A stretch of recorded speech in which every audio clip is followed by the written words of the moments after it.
இன்புற்றிருக்க நினைப்பதுவே அல்லாமல் வேறொன்றறியேன் பராபரமே. குரோதி வருடம் கார்த்திகை மாதத்திற்குண்டான பலாபலன்களை பற்றி பார்க்க போகிறோம்.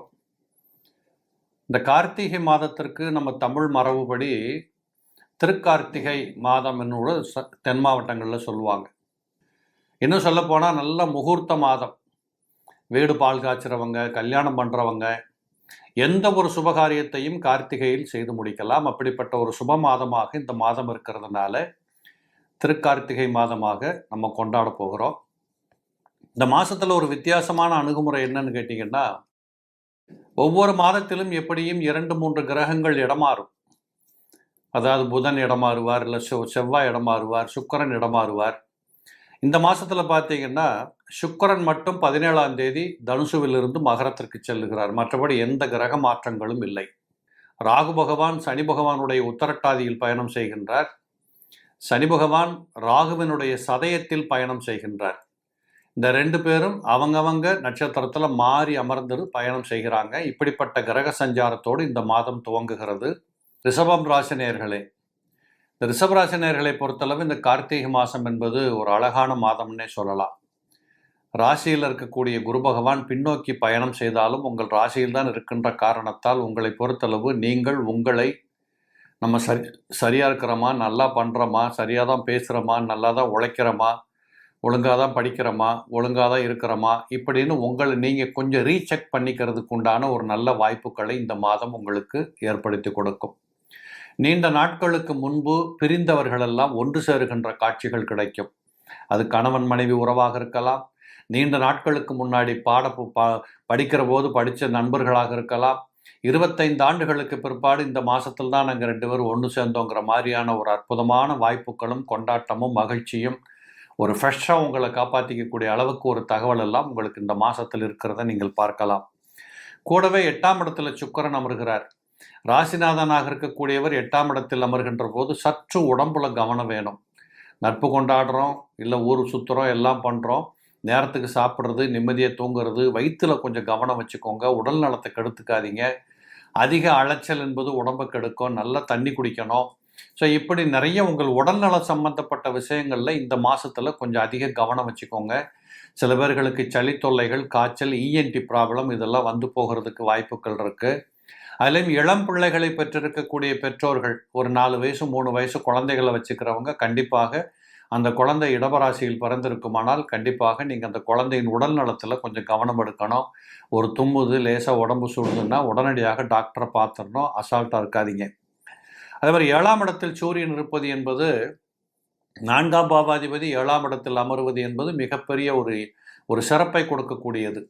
ஒரு இனிமையான இல்லற வாழ்க்கை தொடர்வதை நீங்கள் பார்க்கலாம். கொடுக்கல் வாங்கல் சிறப்பாக இருக்கும்.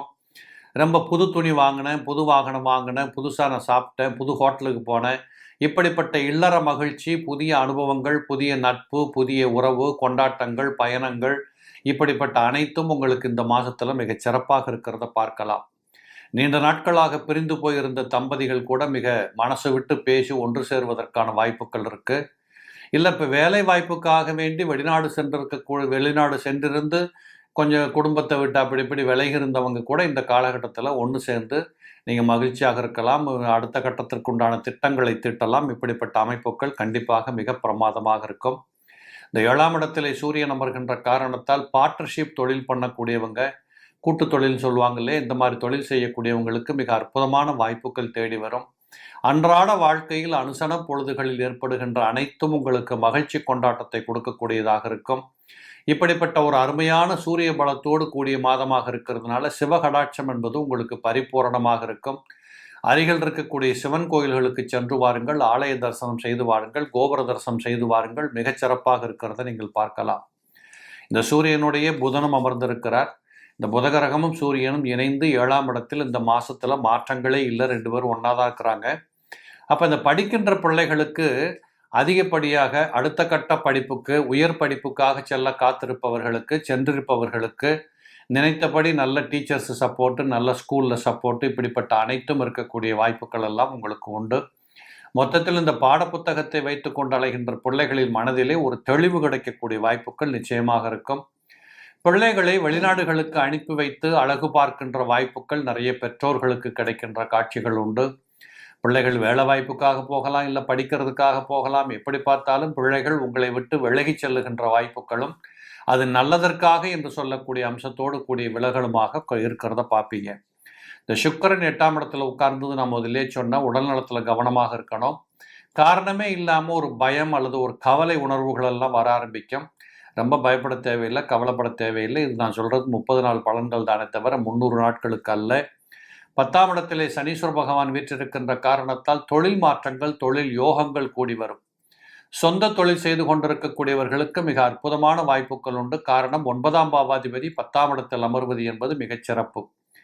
ஒரு திரிகோணாதிபதி ஒரு கேந்திரத்தில் அமர்கின்ற காரணத்தால் விட்டு போன காசு பணத்தை வசூல் பண்ணுறது, இதுவரையிலும் செஞ்சு வச்ச பொருளை வைக்க முடியல, இப்போ விற்று போயிடுச்சு, நல்லா காசு வந்துடுச்சு, வாங்காத பணத்தை வாங்கி மகிழ்வது, இப்படி ரொம்ப தடைபட்டு போன சம்பவங்கள் எல்லாம் தொழில் ரீதியாக மாற்றி அமைத்து கொண்டு தொழில் முன்னேற்றங்களை பார்த்து நகர்கின்ற வாய்ப்புகள் எல்லாம் இந்த காலத்தில் இருக்கிறத பார்க்கலாம்.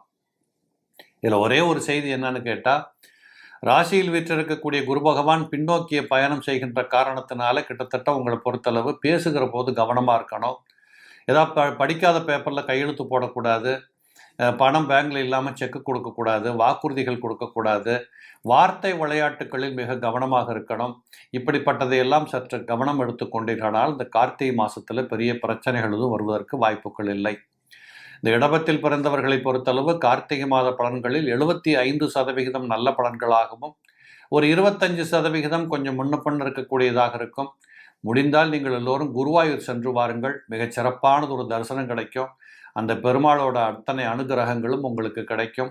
ராமநாத சுவாமியை கும்பிட்டு வாருங்கள். ராமேஸ்வரத்துக்கு போயிட்டு வாங்க, அதுவும் உங்களுக்கு மிகப்பெரிய சிறப்பை கொடுக்கக்கூடியதாக இருக்கும்.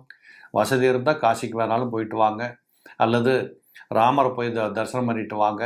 இப்படிப்பட்ட அனைத்திலும் இந்த மாதம் உங்களுக்கு ஒரு அற்புதமான மாதமாக இருக்கும். கவலையே கொள்ள வேண்டாம்.